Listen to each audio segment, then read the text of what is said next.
I call the meeting to order of the City of Frankfort Board of Commissioners October work session. Today is October 13th. It's 3 p.m. Eastern. I'll ask the Madam Clerk to call the roll. Commissioner Richardson? Here. Commissioner Unger? Present. Commissioner May? Here. Commissioner Smith-Willis? Here. Mayor Wilkerson? Present.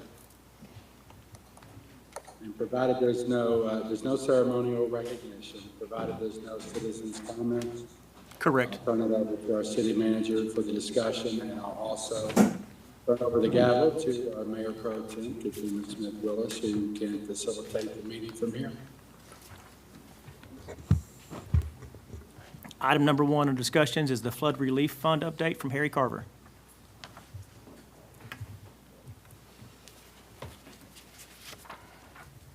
Am I good? Can you all hear me? Yes. Good afternoon. I'm actually had been thinking about this for a minute, and the mayor had called me last week. He says, "Do you think you could give us a little update on the flood relief fund?" I said, "Sure." For those of you out there in TV land and here, that the flood relief fund would not exist if it weren't for the fact that we have the Franklin County Community Fund here in existence here in Franklin County. The Community Fund is an endowed fund. We do not spend any money out of that fund. The only money that comes out of that fund is grants from earnings from that fund. However, because of our existence and the fact that the fund, the Franklin County Community Fund, is affiliated with the Bluegrass Community Foundation, we have the ability to create non-endowed funds to serve special, needs that arise in the community. For example, during COVID, we set up a special fund and raised about $40,000 to help nonprofits that were stretched to the limit during COVID, and we were able to do that. Then similarly, when within days after the flood this year, we were able to, pull the trigger and set up this fund and begin raising money.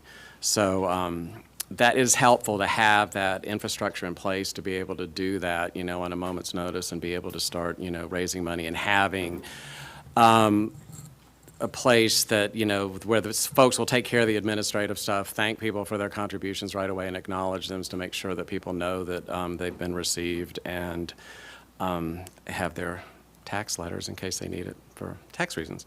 Anyway, that having been said, so we set up the flood relief fund within days of the flood back in, I can't believe it's been 6 months ago now. To date, we've raised $409,000, $409,101 exactly, to be exact. The interesting thing about this is, when you have money, you would think it's really easy to spend. Now, because this money comes to us and to this fund, we cannot give it directly to individuals. We can only give money to nonprofits that are, serving affected folks. Fortunately, we were able to, right off the bat, to partner with 2 community entities. One, a long-term known quantity in the community, which is ROSM, the Resource Office for Social Ministries, which has been around for years and is a long-term trusted community partner. And they're in the business of helping individuals that are in need, so they have a good track record there. And also, we were able to bring in the CARES Coalition, which is a much more recent group that has come to pass in the past several years, and fortunately, we've had a good relationship with them because at the beginning, if you all remember the umbrellas in the alley, the Franklin County Community Fund was able to serve as their fiscal agent so that they could do that project and raise money for startup money for the CARES Coalition. And so it really worked out well that we had both of these entities in place to start figuring out how to spend the money. The CARES Coalition obviously is a broad group of nonprofits that serve the entire community. So we were able to cover as best we could right from the start, what we needed to do. Now the hard part about this is the first part in a flood is, it sounds weird, it's easy, but it's not easy. It's easy in that what you want to do is you need to make sure that people are sheltered, that they're fed, and that they're clothed. And that's something that we were able to do quickly. As all of you know, I mean, people came together, and there was a lot of community interest. Actually, there's almost too much. I think they've still got clothes stacked up in places that that people collected right after the flood. So like that first part of it, yes, we were able to house people. We were able to make sure that people got fed. We were able to, get credit cards to them or gift cards so that they could buy clothes or whatever else their immediate needs were. As time went on, now we're into the, the rebuilding process. Now, before I get to that, a lot of what, we had at the beginning, and Jason, there was a lot of, we weren't sure about some things that were happening. The housing part of it was a little bit difficult. We didn't even realize that the state had a program that would help temporarily house people. So we had a lot of nonprofits in the community and different organizations that were paying to house people. So right off the bat, there was money, coming out of this fund to do that and to cover local organizations' expenses. Once Commonwealth Shelter, is that what it is, started housing people and they started consolidating people in the hotel, we were spending money making sure that they got fed. Most of them, those rooms did not have kitchens. They were not able to, cook for themselves. So we wanted to make sure that people, did get fed. After a while, we were able to work with the hotel. They started providing breakfast again. I think there was a little lag there, and we were providing multiple meals. So now, and then we started with the folks that were, had, I would say, easier solutions, if you will, folks that either were renters and were not going back to the places they were renting. We were able to help them with utility deposits and things to get them started. If they lost, appliances, then things in the flood, we've been buying, appliances for folks. So that kind of stuff has been going on, from the beginning, or not from the beginning, but close to the beginning.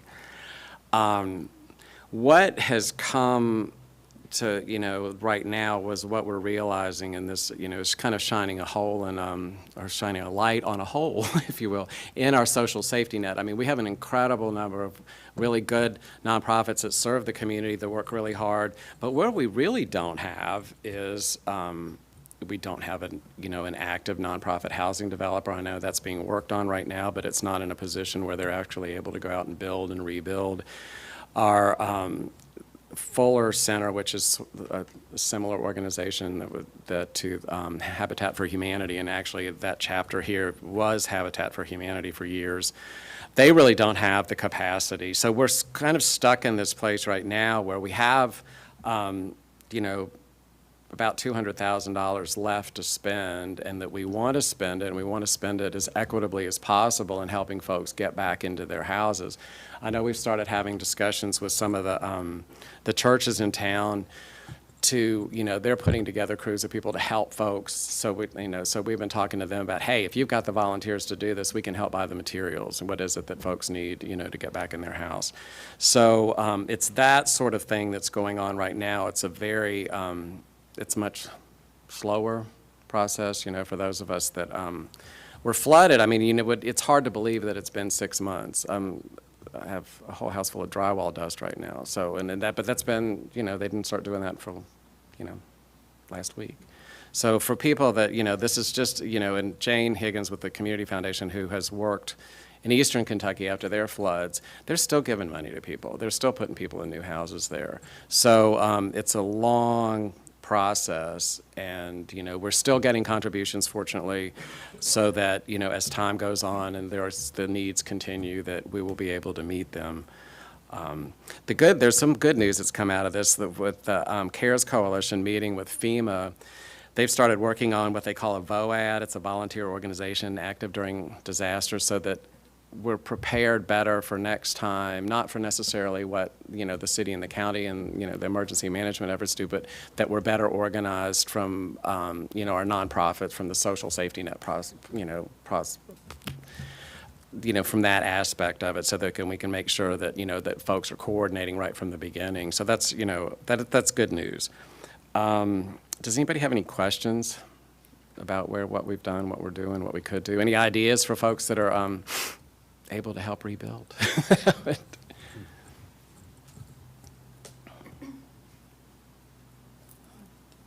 I can open it up. Commissioner May? Thank you. Mr. Carver, thanks for the update. Right now, what resources are still available for people, if you kind of summarize everything you talked about.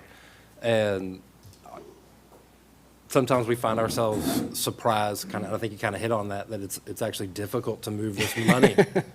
So you've got 200,000 left in there. That can help people do what? If people need, the materials as they're putting their house back together, we can help them with that. If they're already to the point where they're back in and they need, they lost their washer and dryer, their stove and refrigerator, we've been able to help with that. And that also goes for folks that are, like I said, that are changing locations, that were in rental properties that perhaps are not going back to their rental properties and they own their appliances and lost them in that, then we're able to help with that. I know that we've talked with, like with the South Frankfort Neighborhood Association, and talked about specific needs that they might have that we, in terms of rebuilding, that we may be able to, help with. So it's anything like that. If people have, specific needs that are manageable. The problem with this is with $200,000 and 100 houses that are still, I don't know how many, we don't even know exactly how many are, but process, where they are in their process, that is the amount that we can, help with for an individual house it's limited. So we want to make sure that we're being equitable in how we spend this money, but also to, there's a lot of folks that we know have not requested help, that don't need help, that had insurance, that were able to start doing things before they could be reimbursed by their flood insurance. So it's just a matter now of, finding people or having people find us and letting us help them. But in terms of those folks that you might find that are less, that need help, that need all kinds of help, that need guidance and stuff, that they, then they're the ones that, we're kind of worried about, and who is it that's going to actually physically be able to help guide them through the process and actually, make sure that they get attached to a contractor and able to do what they need, or to a group of volunteers. So. Am I right in saying, I feel like after listening that we have a big opportunity here on the communication piece and the reaching the individuals that need it? And we've been going back out to the to folks that filled out applications at the beginning, and regrouping with them and seeing where they are in the process and what they need now. But that doesn't, not everybody did fill out an application at the beginning. So. Okay. And you can, usually one of the best ways, right now to reach people is just to do frankfortcares@gmail.com. Just have them email us at the CARES Coalition.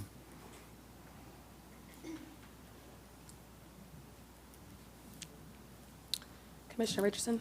I got a quick question. I'm a little confused maybe. So you are able to help, earlier you mentioned, you have to go through nonprofits. Right. You don't help individual, but you were saying that you can't help with supplies. Well, excuse me, I mean, but if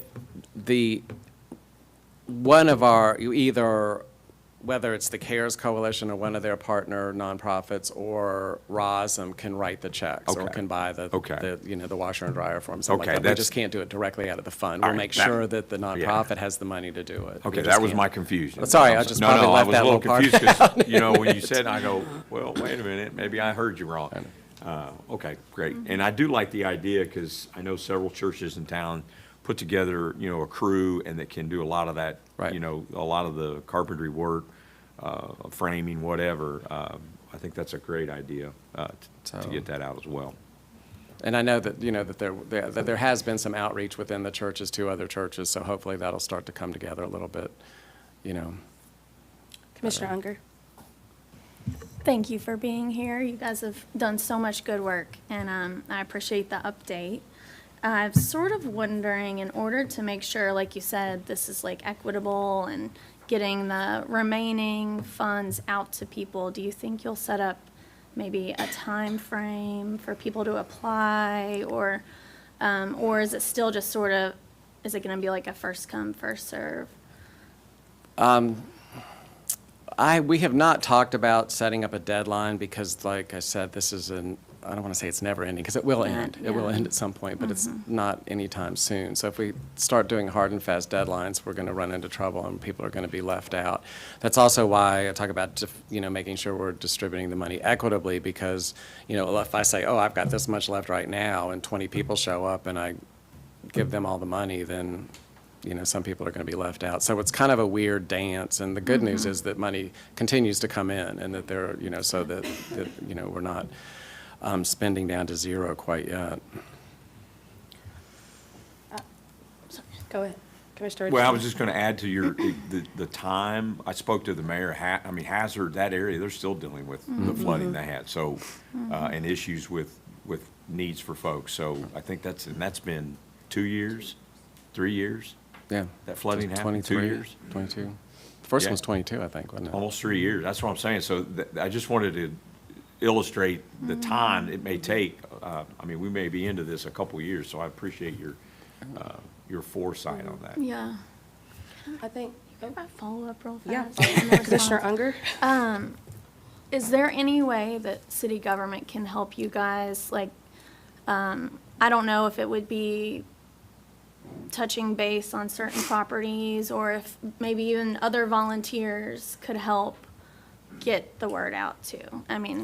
If there's anything you can think that we can do better to help. I guess, just let us know. we've been pretty good at, everybody's been good up to this point in, terms of communicating with each other. I think that maybe now between, the city and the county and, the planning folks, Eric Shop, and then over in the county, okay, who's gotten, because everybody got permits, but how many people are actually doing something? How many, particularly in the, the county, how many of the affected properties are going to take the buyout? We know it's a much smaller number here in the city, so it's easier to manage and figure out which ones they are. But, that kind of thing, so we can start to, narrow down who hasn't gotten any help that still needs help. Because I know, 1 Corinthians, they've been doing a lot of help, with folks, from day one, and a lot of it is involved, figuring out ways to get them in the house. So I think, I couldn't tell you exactly how much, I can tell you how much they've gotten money-wise, but they've done a lot of different things, with folks in the community since they were kind of at ground zero. Okay, thank you. I have a question. This might be like a very amateur-like question, but for people that are watching, how can people still continuously donate if that's an option, if there's no deadline? And then my follow-up question with that is, with the board, is there an initiative in place, or is it on the radar right now to figure out how we can reach those people that have not been touched yet, or that might not have access to shoot an email real quick saying that they need a little assistance? So what is that? Is that conversation being had right now? Right. That's what we're kind of pushing together all the various spreadsheets that people are keeping. Starting with the one where the initial list of properties that were impacted by the flood, and then taking the ones off that really didn't have any real damage, that that were then trying to pull the people out that that didn't need help, or then the people that and then we know this group of people has gotten help so far. So who is it that's missing? And then once we get a really better handle on that, who that group is who which ones of them are homeowners and which one of them are renters, because it's two different ways of approaching it and what their needs might be. But I said that none of this, if it hadn't been for, Tommy and Jane at Rosam, or, Charlie and the gang at, the CARES Coalition, there's no way we would have gotten this money out and gotten help for people. It was, I also just wanted to follow up and say thank you for all the work that you all have been doing. I can't believe it's been 6 months since the flood, but I think we all just going through the motions, and that's not even speaking being directly impacted, but I genuinely appreciate the work that you all have done, and I know it's hard to follow up and be in the know about everything, so thank you for coming today to talk to us about it. Sure, and just, any time anybody has any questions or anything, just holler at me and we'll get to the bottom of it. Right. Thanks. Anybody Thank else? you. We're good? Anybody got any? Cool. And nobody else? Cool. All right. Thank you. Thank Harry. you.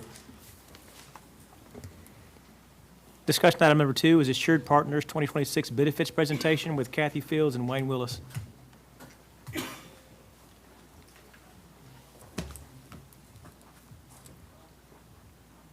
going to introduce Wayne, Hey, but it looks Kathy. like he's got it, so.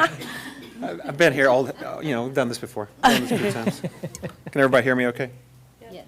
Good afternoon. Is the presentation going to go up on the screen? It should, yeah. Okay. So everybody's favorite time of year, the insurance benefits renewal. And this is like Christmas for us.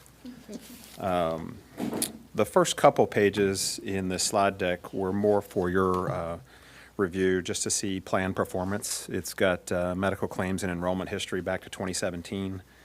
And then it's also got, so that's in there.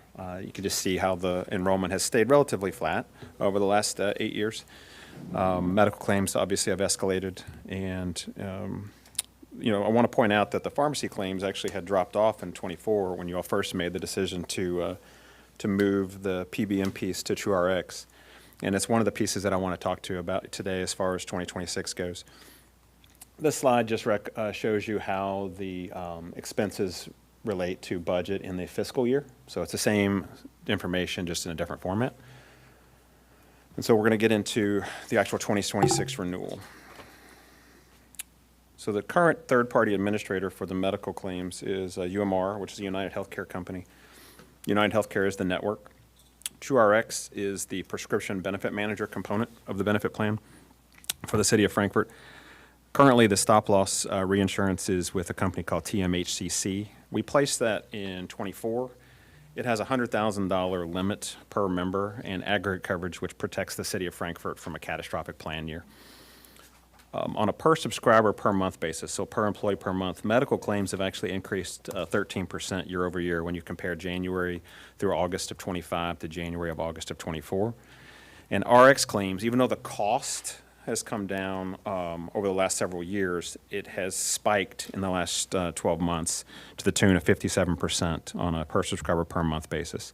The number looks worse than it really is because the plan had made a decision in '24 that drastically reduced the RX cost. And this is a problem that a lot of groups are experiencing. A lot of municipalities, a lot of companies, white collar, blue collar, doesn't matter, public and private sector, RX costs continue to go up. The '26 renewal pricing, along with fixed costs, was going to be approximately a small increase of 2.77%. And again, that's you're self-funded, so it's a projection for claims going forward.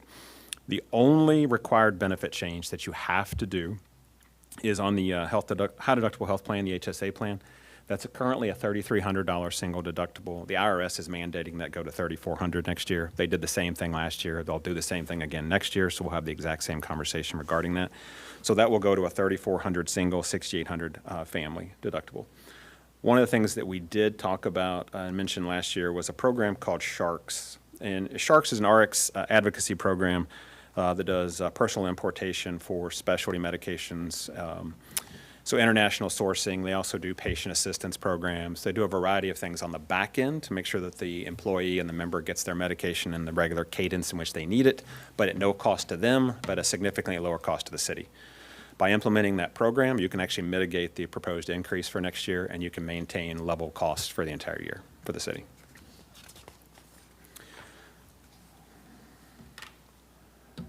All of the other coverages, we did take to market. We did an extensive marketing effort this year, went to 6 additional markets for these coverages.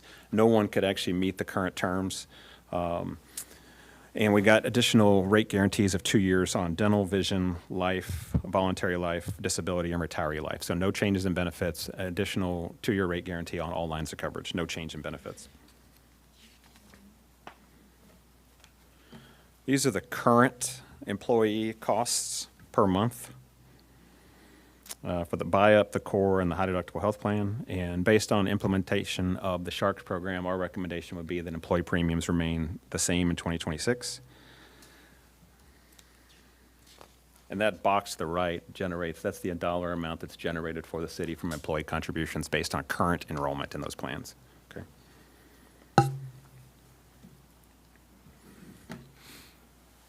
So the recommendation would be to renew the medical plan with UMR as the third-party administrator, TrueRx as the prescription benefit manager, TMHCC as the stop-loss carrier.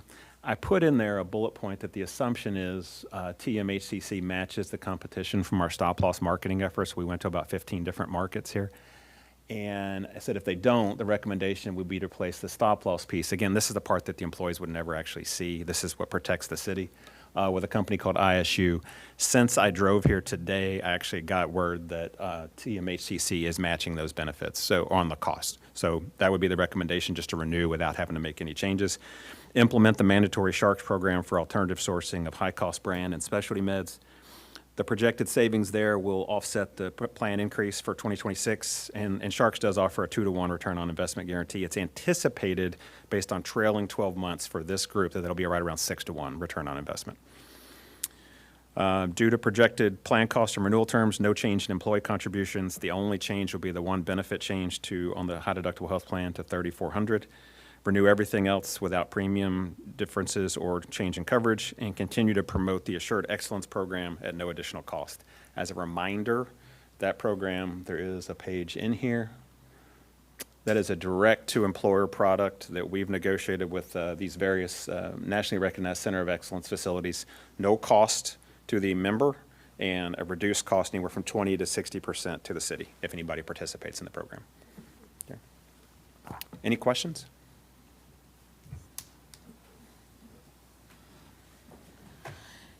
Good, I appreciate it. Yeah, thank you. I like the fact that premium's not going up. Right? That's good.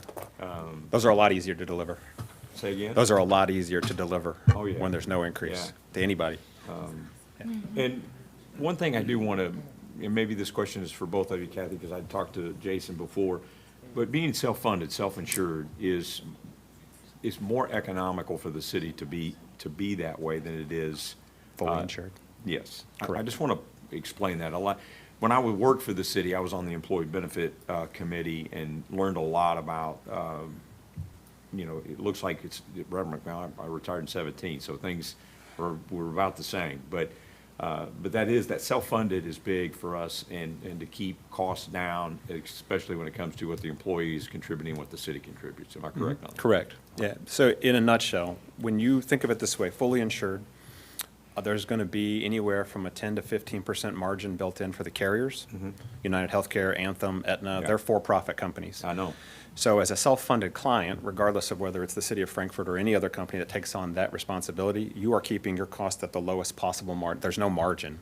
You're just covering your own expenses. And then I would like to express upon our employees that that's important to take part in health fairs. We provide exercise to some gyms locally. Do we or do we not? We do. I guess what I'm trying to say, when I was at the police department, the healthier we are as a city, the better off we are when it comes to premiums. 100%.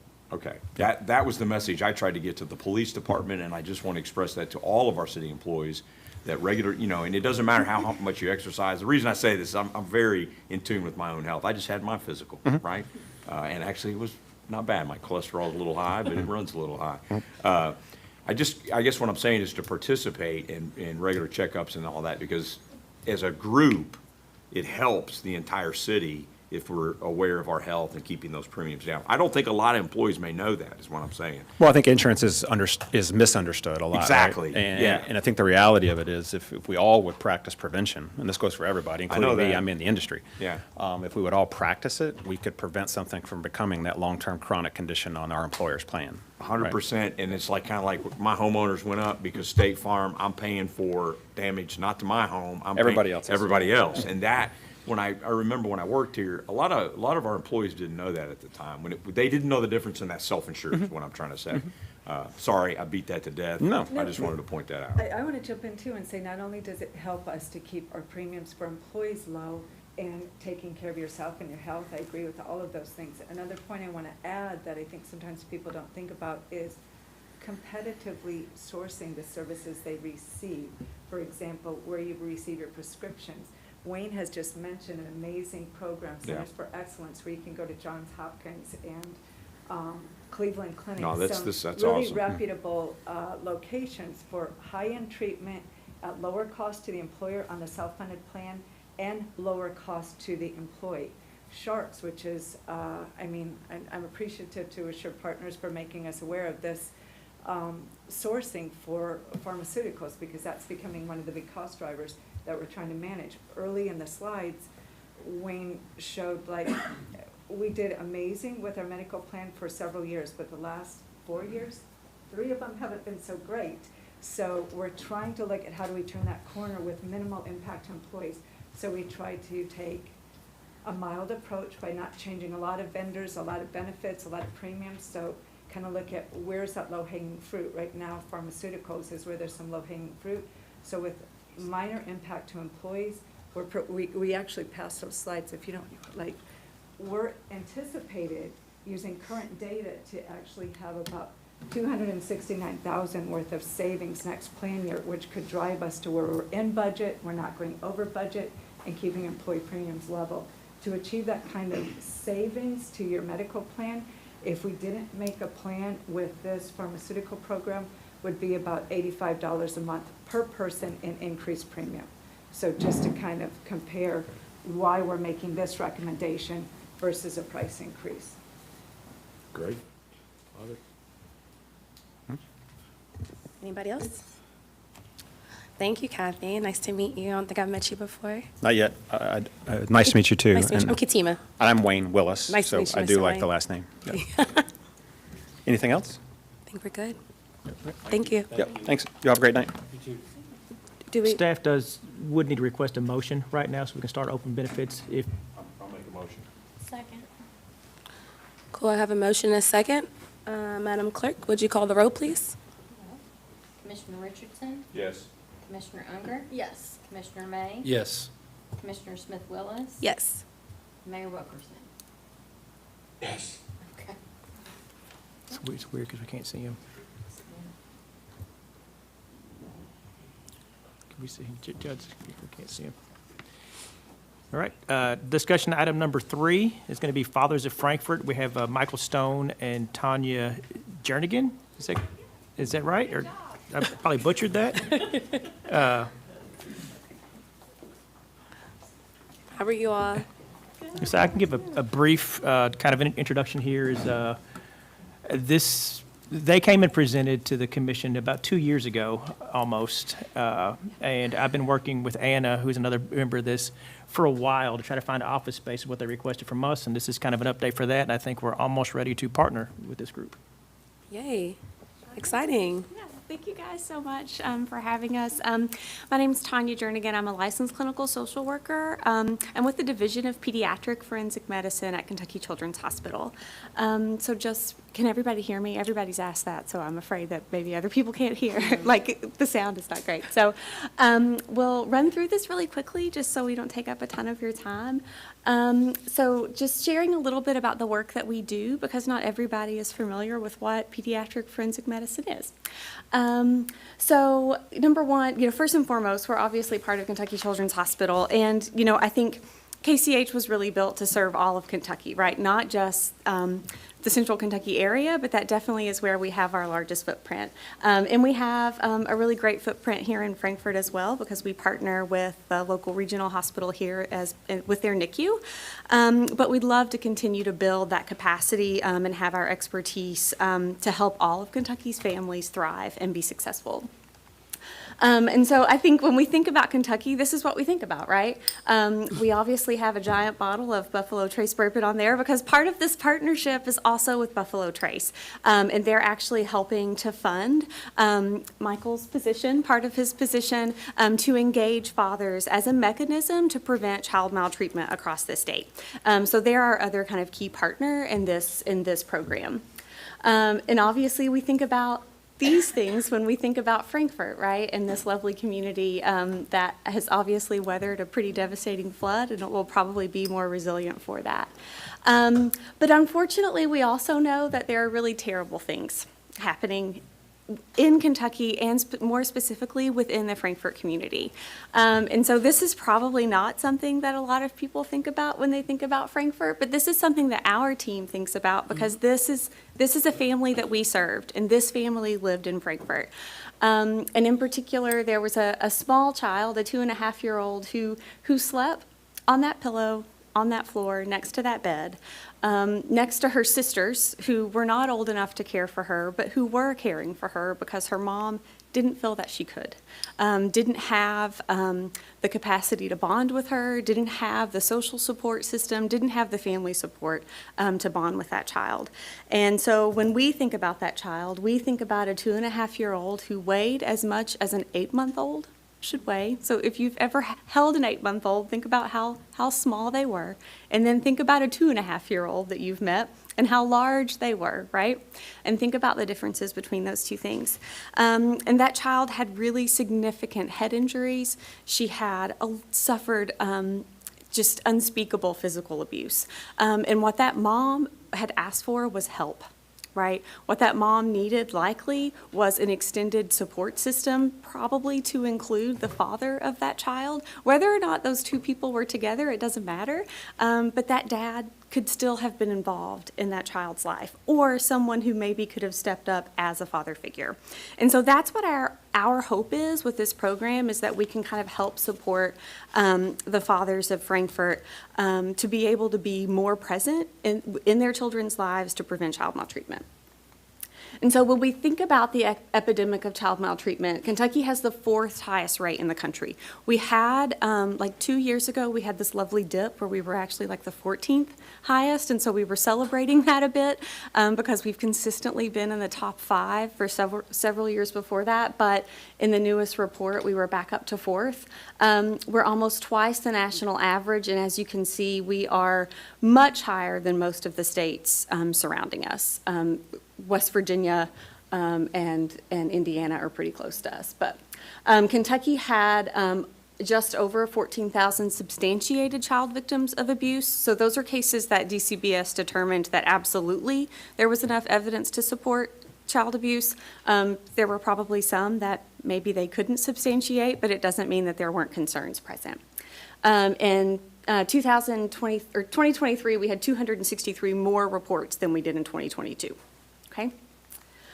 In Frankfort specifically, substantiated or services needed. So services needed may be cases where we're saying, DCBS is saying there's not enough to actually say that there was substantiated abuse, but this family is definitely presenting with lots of risk factors, and we need to put supports in place, i.e. something that Michael could do for that family. So in 2022, you had 289 cases of substantiated abuse just in Frankfort, right, in Franklin County, and that was up from 216 in 2021. And then child fatality or near fatality cases, you can see that you had an increase of 2 deaths or near fatal deaths in 2023 from 2022 and 2021. And more specifically, I think since 2014, 22 children in Frankfort have died as a result of child maltreatment, and only 11 counties in Kentucky have more total child fatalities than Franklin County. Some of them are exactly who you think it would be, right, like much larger counties, but some of them are actually, you know, Franklin County is much smaller than some of them, if that makes sense. 22 children in Frankfort, yeah, have been identified by the Child Fatality Review Panel as fatalities related to child maltreatment. Right. So when we think about child maltreatment, we know that there are definite layers of that, and there are lots of risk factors. So in Kentucky, caregiver substance use is definitely present in a vast majority of child maltreatment cases, much higher than the national average. Historically, rates of interpersonal violence in homes with maltreatment has also been higher, but that rate actually has been decreasing in Kentucky. So we're doing some good work, and I think that we should like praise ourselves for that. Like, we are doing some good interventions. But what I think is really important to note is that Kentucky's children can only be okay as much as their adults who are raising them are okay. And if we don't have parents and caregivers who feel supported, they cannot support their children. And so that's really one of our hopes as we initiate this program here in Franklin County. And so why is this important? So the epidemic of child maltreatment goes well beyond like injuries that we see and the images that you saw in that picture, right? So when we think about adverse childhood experiences, we know that things like abuse and neglect and household dysfunction, right? All of those categories, physical, emotional, sexual abuse, things like having parents who are separated, having an incarcerated caregiver, right? Those impact children for the long haul into their adulthood. And so we know that early adversity has those lasting impacts. And it really has a dose response for adverse experiences, right? So meaning that the more adverse experiences a child has stacked onto them, the greater likelihood of adverse outcomes, right? So all of those bad things that can happen are more likely to happen with greater certitude, right, and magnitude throughout their life. And so that can be things like traumatic brain injury, that can be things like mental health conditions, right, depression, PTSD. We may see things like pregnancy complications, right, for moms who are pregnant, right, because their health is poor. We can see things like increased cancer, diabetes risk, cardiovascular issues, right, all of the things that when this is timely because you just talked about health insurance, right, and people taking care of themselves. All of these adverse childhood experiences that your local kids are having right now who may work for your government someday, right, and for your city, we know that we want to prevent these adverse experiences from happening because they'll be healthier, right, they'll be able to work and be more productive in society. And so also just thinking about, right, money talks, right, and money speaks. And so the economic toll in particular. We know that the lifetime economic burden of substantiated child abuse and neglect is over $400 billion, right? So when you're thinking about what does that mean? So that quality adjusted life year reduction, just the expenses in healthcare for kids who've experienced maltreatment, the special education resources that these children sometimes have to receive, child welfare cases, and criminal justice, right? Not only from parents and caregivers who are incarcerated, but for kids who have a lot of adverse childhood experiences, their pipeline into child justice is also really high, and so we incur those costs as well. And so what we know about the per victim lifetime cost in Franklin County is that it's over $240 billion or $1 million. Okay, and that's just for substantiated cases of abuse. That does not count the cost of life for fatalities that you've had in 2022. All right. So when we think about Kentucky Children's Hospital and kind of what we're doing, KCH developed the Division of Pediatric Forensic Medicine in 2015. And so we have 3 physicians, we have 3 advanced practice providers, 5 nurses, and 4 social workers. So we're definitely an interdisciplinary team. We cover about half of the state, all 5 of those service area regions of DCBS. So which doesn't technically include Salt River Trail, which is where Franklin County is, but we actually do serve a vast majority, but just because of proximity, okay? We've trained over 1,000 individuals in the last year on issues of child maltreatment, and we work very closely with DCPS. So how do we support families? So we know that adversity is not destiny, and I can't prevent what's already happened to a kid, but I can help, right? Help communities put in resources in place to actually help them overcome that adversity. We don't need kids to have perfect lives. We just need them to have supports in place and resources that are available to their caregivers to help them overcome some of those things. And so one of the ways that we propose doing that is through this, building this community by using fathers to increase child and community resilience. And I'm going to turn it over to Michael because he's going to be the person doing this work. Good afternoon. So my name is Michael Stone. I'm also a licensed clinical social worker with the Kentucky Children's Hospital. And as I've been sitting here, I'm paying attention to all the signs. And one thing about Boot Camp for New Dads is that the goal is sort of to use this as a way to start introducing ourselves to fathers in the community and then really see where it goes from there. I noticed this sort of inclusive, sustainable city, right? And a lot of time, if you go to any like birth hospital type thing, education, it's all for moms. Same thing, that's in Lexington. I looked at the one here in Frankfort, same thing. And so Boot Camp for New Dads focuses on the dads and tries to really get them involved. The way it's set up is it's peer-led. There's a facilitator who's trained who sort of guides the conversation, but it's peer-led, which means veteran dads, dads who already have a kid, age 0 to 6 months, 0 to a year, they show up with their child. And then the new dads who are expectant fathers who are about to have a kid, hopefully in the next 3 to 6 months, they attend. And what you see is this beautiful conversation. There's several topics about changes mom might experience, relationship with the co-parent, safety issues, handling newborn, feeding and changing a baby, how to calm a crying baby. The most powerful moment of one of the ones that I witnessed a few months ago was the dad of a child who had colic. Talking about how mad he got and how frustrated he got. And we asked him, 1 to 10, how upset were you? He said 11. And we talked about what do you do in those moments to make sure that everybody's safe, to make sure the child's safe. So that's sort of what Boot Camp for New Dads is trying to do. We're collaborating with Buffalo Trace. We have a training there next Friday where we're going to train some of their employees in being facilitators. And then they're going to watch the boot camp on the 25th and go from there. The other piece of that is that we don't really know where it's going to grow. I see the word over there, collaboration. And so this is sort of the gateway into it and what we're going to start those conversations early in life. And then from there, we want to collaborate. One of the ones I shadowed in Lexington, they immediately wanted to get each other's phone numbers to keep the conversation going as their children got older.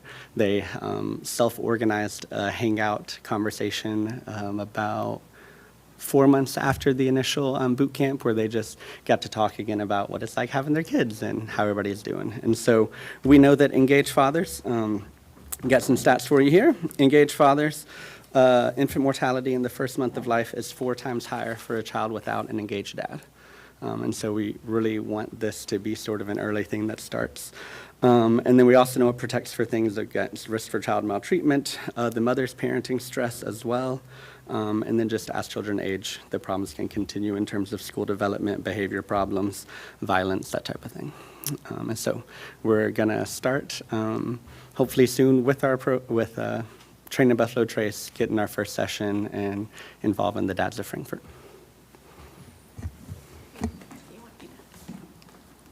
Oh, yeah, you want to keep going? You did that part, yeah. You forgot to click, Amateur. so, yeah. And so in this particular space will really allow us to have a presence here so that we can actually connect with community partners and engaged dads, right? People don't know, sometimes people want to be engaged, right? Dads want to be engaged. They just don't know how. That hasn't been modeled for them. Multiple systems are not set up for dads to be engaged, unfortunately, right? There's always lots of questions about, well, where's your mom, right? My husband takes my kids to the doctor and they're like, where's the mom? And he's like, well, I'm the dad. Like, I know my kid. Like, I can share information. And so normalizing that process for them will be a great benefit, not only to those fathers, but also to the entire community at large. So I think that's it.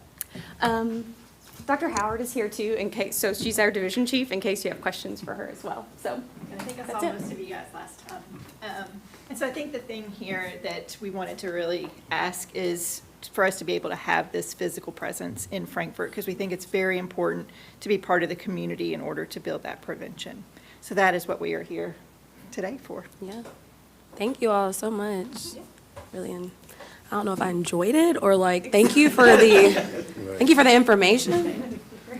Anybody from the board have any? Commissioner May? I just want to say, how much I appreciate the work that you all do, not just in our community, but just in your lives. Wherever you happen to be, you're making a difference.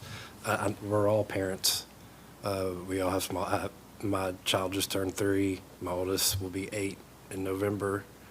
And I'm the type of person that, I think the best way I can say it is I feel something before I understand something. Mm-hmm.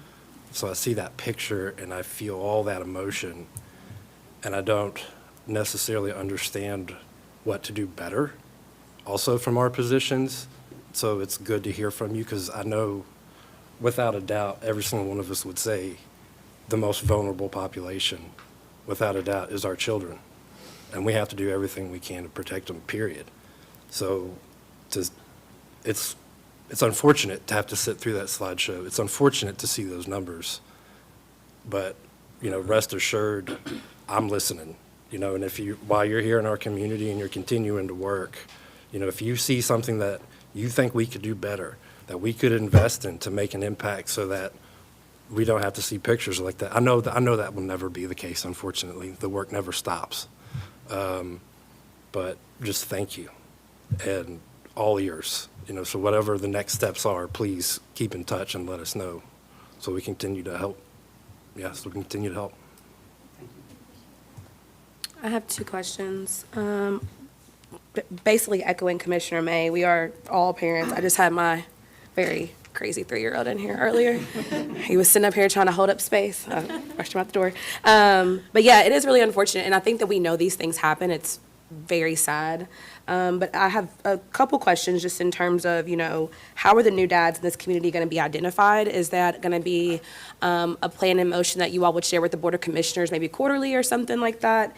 And then also, just following up after that, I know as a woman, I experienced postpartum depression really bad. I was in the thick of that for a solid 2 years.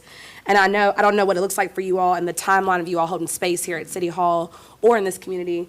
But, what are the steps, the future initiatives, collaborations with a lot of the organizations that we have in Frankfort? What is it like for the dads that experience maybe not postpartum, but also are in the thick of just the motions of parenthood? Yeah. So in terms of finding dads, the plans to sort of do it, make a flyer, go to different places in town, right? So we were talking about it on the way up here. I know the Wanda J. Robinson place, stop by there. We talked about Extension, want to go to all the, the traditional, like birthing type. So I think the hospital has like a midwife center where I want to go. So finding people who hopefully are about to have kids. Also Buffalo Trace is partnering with us, and so hopefully any employees there they can be on the volunteer side of sort of being trained and facilitate. They can be on the attend side, and so that part I'm open to ideas as well in terms of getting to know Frankfort. And then the follow-up. I mentioned that collaboration. I mean, I have ideas of what I potentially could see, but I think that's more of doing the work of thinking about what it could look like and then seeing what actually happens and trying to marry the two. And so one thing that I would like is that Boot Camp for New Dads is very focused on this 0 to 6 month time frame, right? Sort of pre-mobility and things that dads are going to face. And I think a natural evolution of that is could you piggyback off that and have another conversation at a year, right, when you hit some toddler phases? Home safety matters a bit more after 6 months when they're moving around, exploring the home, right? How do you have different conversations as they age up? So that's what I'm thinking of, but I think the execution of that is based on... Not there yet. Still on the younger side. But yeah, so seeing like how it ages and, can we keep core groups who are interested in getting enough out of those conversations to keep coming and that type of stuff. I love that. Thank you so much. I appreciate it. Anybody else? I can't add the length right now requested. We're looking at, for the MOU, we'll bring to you all as a year timeframe that we have right now, and then we'll readdress at that point. Okay. Oh, Commissioner Richardson, sorry. So we are going to house them here at City Hall. They've asked for 2 times a week, Okay. just office space in City Hall. That's what they asked for like 2 years ago. Like I said, we've been working on this for a while. Okay. Took them a while to find staffing and for us to find office space. Well, So yes, it'd be one little office space here twice a week during business hours. Great, and I want to echo Commissioner May, if there's anything else you feel that we can do to help. Unfortunately, having been a retired police officer, I mean, that pictures like that are nothing new. I hate to say that, but this is something I think every community needs. So anything we can do, I thank you for all your hard work. Yeah, thank you. I'll definitely reach out. Thank you. Thank you guys so much. Have a good day. Yeah, thank you. You too.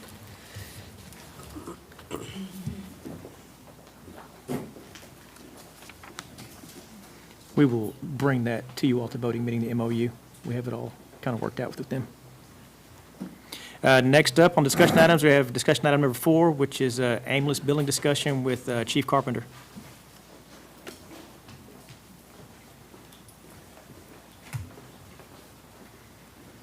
How are you, Chief? Good afternoon. I got just a real quick presentation for you before you just see an ordinance change. So this came about because we have not changed our billing rates since 2012. So I'll start off by that. That's how the discussion got started. I presented it to the public safety meeting and they suggested bring it here. So this is where we're at right now. It cut off some of the PowerPoint, but we're the first line. So that's where our current rates are for the different levels of service. As you can see, we do not charge at all for ALS disposables or BLS disposables. And we're only leading just barely in 3 categories, and those are all the surrounding counties. I did get Woolford County's rates late and didn't get to add them, but they're actually lower than everyone else, so it doesn't make a difference in the presentation. And the other thing we don't charge for is no treatment, no transport. So how did we get the rates that we got now? I don't know what the rates were in 2002, but the commission approved a 5% rate increase each year until 2007. In 2007, Chief Passage asked for a $400 increase in all rates, as well as an 8% increase each year until 2012. The BLC approved this. The rates were very progressive at the time, so there hasn't been a need for any changes until now. Why now? One of the main reasons is we operate a lot differently than we did when these rates were put in place. So as you can see, we don't charge for non-transports, and we do a lot of treatment on scene that we did not used to do. So we'll start IVs, we'll give people medicine on scene. At the time these rates came into place, we did not do that at all. If you got an IV and got medicine, you went to the hospital with us. Inflation. In 2020, we bought an ambulance and it was $249,000. In December of this year, we paid $348,000 for the same ambulance. We project the next 2 are going to be closer to $400,000, maybe $450,000, and those are needed now. And billing has changed to allow for reimbursement of disposable materials that we use on runs. So if we change it, it'll allow us to recover more of our cost. What I propose is we start charging for ALS and BLS disposables and non-transports January 1st of 2026. That'll give our billing company time to get ready. And then beginning July 1st of 26, an 8% increase to all charges biannually, ending in the year 2034. And that should let us keep up with the surrounding counties without jumping too far ahead of them like we did previously with a 8% annual increase. We jumped way ahead and had to pause for a while. And I want to add a $200 ALS disposable fee, $150 BLS disposable fee, and a $360 no transport fee. By implementing the disposables and non-transport fees, we should see a gain of an additional $273,000 to the budget annually. If implemented January 1st, the billing company projects an additional $136,000 in revenue this fiscal year. Questions? Commissioner May? Thanks for the update. Thanks for the conversation we had in the Public Safety Committee meeting. Why, do you know why we started offering the services that we weren't charging for at the time? Was that a internal decision that the city made, a state decision? How did that come to be? So the protocols on the state level changed to allow for some different things, especially during the opiate ordeal where we were making opiate runs, overdose after overdose after overdose, they allowed us to start giving Narcan and treating, and then not have to transport that patient. So that turned into treating blood sugars and then all kinds of other treatments on scene. And in, I believe, 2021, the ACLS guidelines change. So we essentially will go into someone that's having cardiac arrest now, and we will do everything that they do in the hospital. And then at the end of that, if we can't help them, we leave them in place. That was never a thing before. Commissioner Richardson? Oh, okay. All right. Yes, that's it. All right, thank you all. Thank you, Chief. Thank you. Thank you, Chief. I'm assuming this is, will be, We're working on the ordinance change now, and we'd bring it to you all. in the month. Go ahead, Mayor. Finish with the discussion on this. Yeah. He asked if we were finished with discussion on this topic. Oh, I think we were trying to clear up when we were going to continue this conversation first. It'll come up end of the month? End of this month, and it takes 2 readings to go into effect. So, yeah, we're going to try to get the first reading at the end of this month at the voting meeting, and then the November voting meeting. That way it can be in place by January. And that concludes all discussion items. Thank you. Thanks, Chief. Thanks, The Chief. mayor had something. Oh, maybe. do you have something to add to that, Mr. Mayor? I'm sorry. But to clarify that will be on the voting meeting. Correct. The first reading of the ordinance. Okay. Before we go into action items, I move that we take a recess.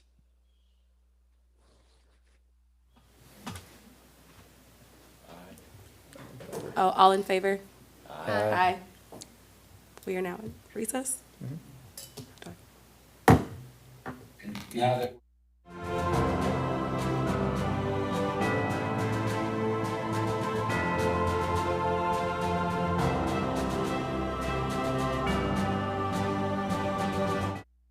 Public comment? All in favor? Aye. Any public comment? Is there any public comment in the room today for this particular reading? Seeing that there's no public comment, I will call for a motion to close the hearing and return back to the work session meeting. Motion. Second. Okay. It was moved by Commissioner Richardson and Commissioner Unger to close the hearing and return to the work session meeting. This was put in motion and adopted at 4:02 p.m. Gavel up. Voice vote. Everybody say aye. Sorry. All in favor say aye. Aye. Aye. We good? We're good. Okay. We are now back in work session meeting. This is much harder than y'all think it is, okay? I was going to tell you, I have an old Robert's Rules book I should have brought you. All right, we're back in work session meeting. Liv? Laura, this is Action item. Now we'll proceed with the action item related to the taxes in the public hearing. This is the second reading, an ordinance fixing the rate of taxation for the year of 2025 on all real and tangible personal property subject to tax, public service companies, and levying said tax for all city purposes. This ordinance establishes that the 2025 City of Frankfort ad valorem tax rate is 19.5 cents on each $100 valuation of all real and personal property, and 19.5 cents on each $100 valuation on public utilities and public service companies taxable on a franchise basis. Motion to approve. Second. We have a motion and a second. Any discussion?